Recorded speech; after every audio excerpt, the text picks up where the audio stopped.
ज्या दिवशी निकाल लागला, मी बोलतोय तुम्हाला समजत असेल मी काय म्हणतोय ते, आणि सगळ्यांना माहिती आहे. महाराष्ट्रात निकाल लागल्यावरती मी पहिल्यांदा महाराष्ट्रात असं बघितलं, सन्नाटा पसरला.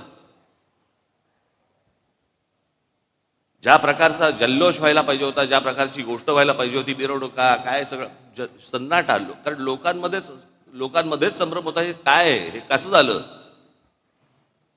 असा कसा निर्णय आला. माझ्याकडे एक व्यक्ती आली होती जी RSSची म्हणजे संघाशी संबंधित व्यक्ती होती. त्यांच्याही मनामध्ये मला दिसलं की त्यांनाही पटलेलं नाही.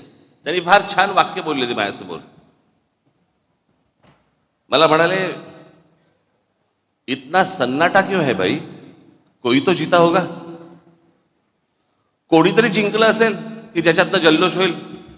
पण महाराष्ट्रामध्ये जो सन्नाटा पसरला ते कसलं द्योतक आहे. काही काही गोष्टींवरती तर विश्वासच बसू शकत नाही.